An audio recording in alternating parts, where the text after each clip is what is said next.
Welcome to Sai Kathayein. Today we are going to hear about a visit of a devotee to Shirdi in great detail. As a mention of this visit by the devotee is there in the chapter 28 of the Sri Sai Satcharita. Shankar Gavankar and Lala Lakshmichand. In the Sri Sai Satcharitra, in chapter 28, there is a mention about the visit of Lala Lakshmichand along with his friend Shankar Rao. Now we understand that visit to Shirdi of Lala Lakshmichand and Shankar Rao in great detail. In the year 1907, Shankar Rao developed an irresistible desire to have darshan of various saints. He started reading about them and about their lives, listened to their lives, bhajans and discourses. He met Narayan Maharaj of Khedgaon when he was on a visit to Mulund in Thane. Some days after that, he got a chance to listen to Das Kanu's Kirtan at Govindrao Raghunath Dabolkar's residence and found that saints of that time were very much like the ancient saints and got such experiences. Following this, his desire to meet saints increased manifold and he got to meet them without any effort. Often, someone would ask him to accompany for a spiritual trip where he would meet a saint. At that time, he was working in Vasai court. One day, he received a letter from his friend named Lala Madan Gopal, who was residing in Shimla and worked for the government railways. He asked Shankar Rao to accompany him to Khedgaon for the darshan of Narayan Maharaj. Lala had made arrangements for their stay at Kalyan, where they would meet when he arrived from Shimla. Shankar Rao took leave for a week, packed his bags and left. But first he went to Vileparla to meet his brother, where he learned that Lala Madan Gopal had sent a telegram stating that due to unavoidable circumstances he was unable to come. Now, with a week's leave, he was wondering whether he should return or stay there. At that very time, Lala Lakshmichand turned up there and asked him to accompany him to Shirdi. Lakshmichand was looking for a companion who shared similar views, and Shankar Rao thought that he had a week's leave and rather than spending it there, he can visit Shirdi. Since it was his first visit to Shirdi, they tried to gather as much as information possible. They got all the information from Bhau Sahib. Bhau Sahib gave them a basket of fruits and flowers to offer to Baba, while Raghunath Wagh gave them a garland and Kanhaiya Lal gave them 4 annas and asked them to buy guavas of the same, as Baba was very fond of guavas. They alighted at Dadar and caught a connecting train to Manmad, and to their surprise they found Nana Sahib Chandotkar in the same coach they were travelling. He saw their luggage and suggested them to leave some behind with him, which they can collect on their return journey and also convey his pranams to Baba. As both of them loved to do bhajan, they did so till Nasik. At midnight, a Muslim got into their compartment and was on his way to Shirdi. So, they asked him about Baba and he said that Baba was a great awliya. At 6 a.m., they alighted at Kopargaon.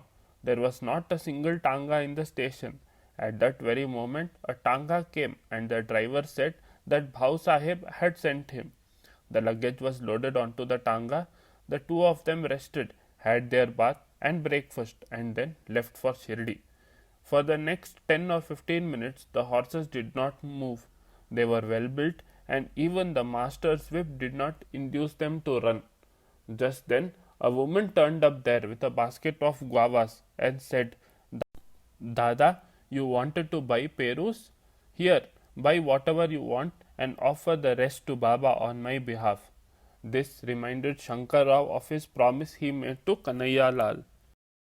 At that time, they did not know that the perus from the banks of Godavari river were fresh, delectable and famous. He thought he would buy them at Shirdi. No sooner had they bought the perus, the horses ran well and did not stop until they reached Shirdi. They stayed at Sathewada. At that time, there were about 150 pilgrims present there. They met Nulkar and his friend Neelkant, who welcomed them with a cup of tea. Shankar Rao inquired on how to go for Baba's darshan. On reaching the Dwarka Mai, they found Baba abusing people seated there.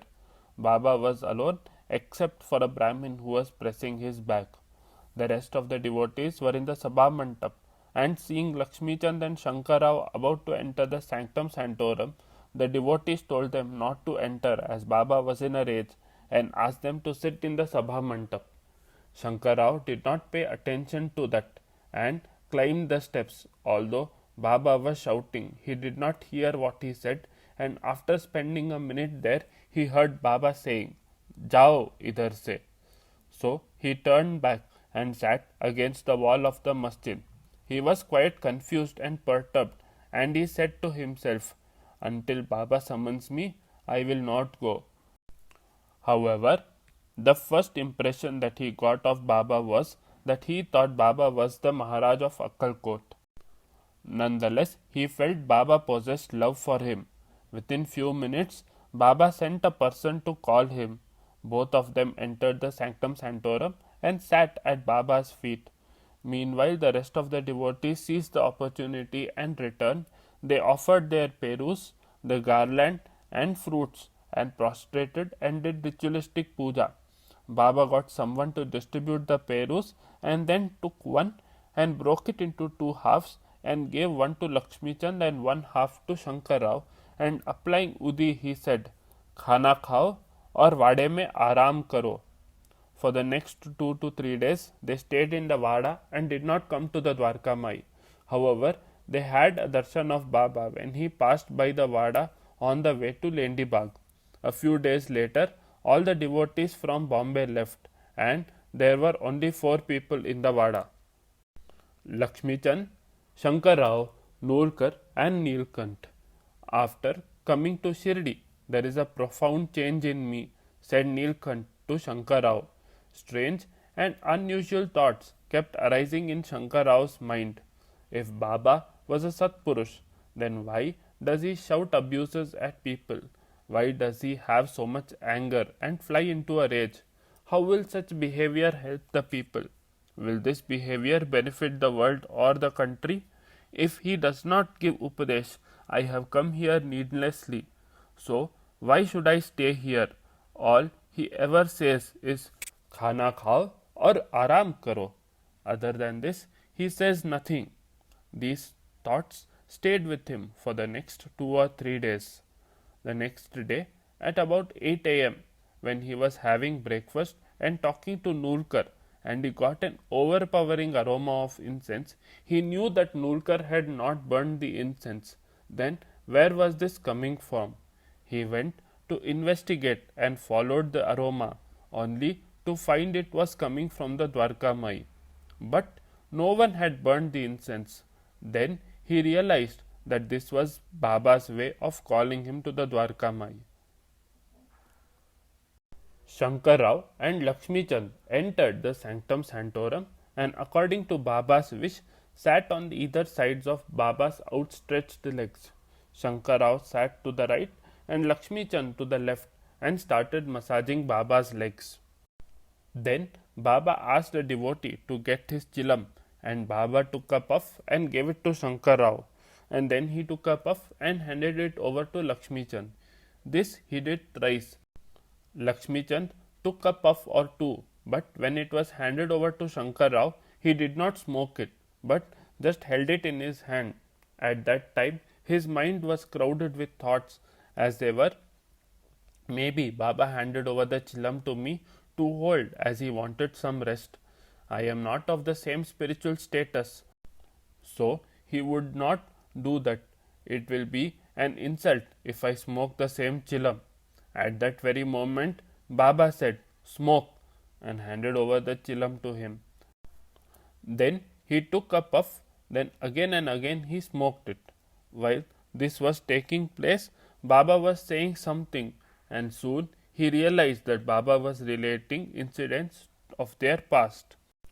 Baba related with dates the entire history of his family from the time of his grandparents, and some incidents Shankar Rao knew, and the rest he confirmed when he got back home.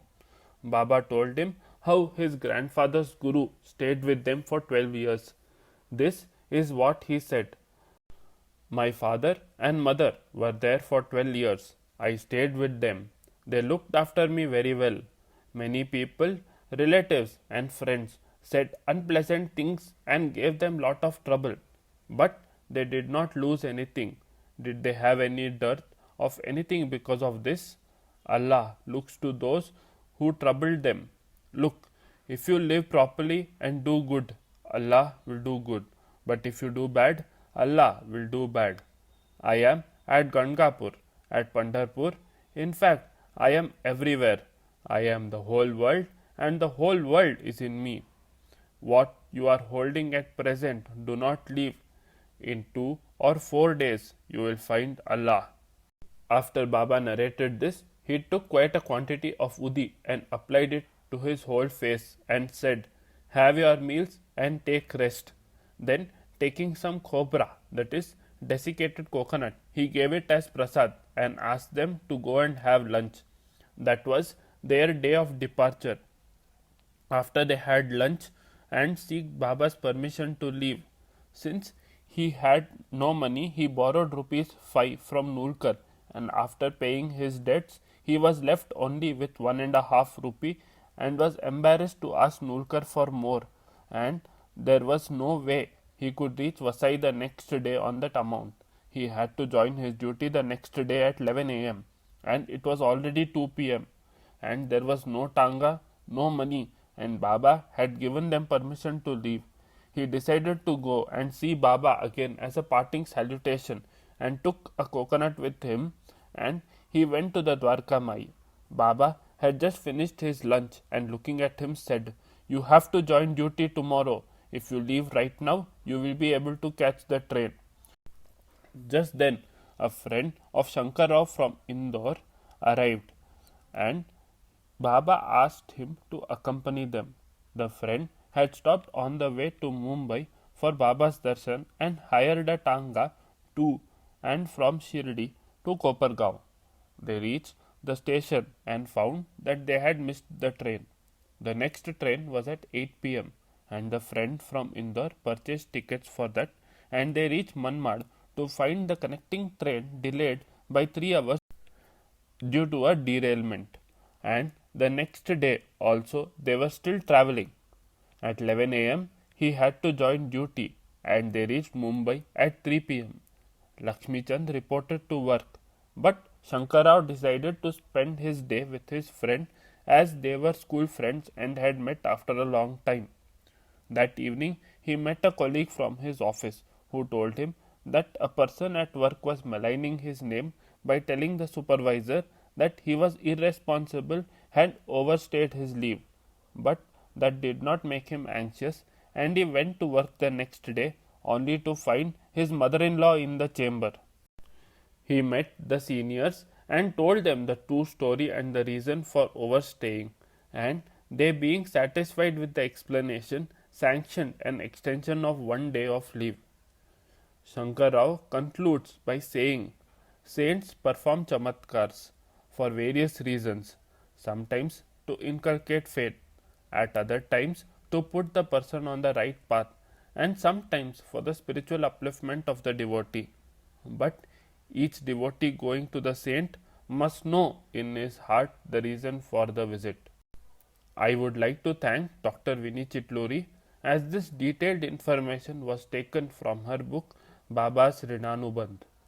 Om Sri Sai Nathaya Namaha. If you liked what you heard, please hit the like button. If you have any experience or want to ask anything about Baba, please feel free to use the comment box below. Please do share this with your friends, relatives and other devotees of Baba. And if you are here for the first time, please hit the subscribe button. Thank you for listening, and may Baba bless one and all. Om Sai Ram.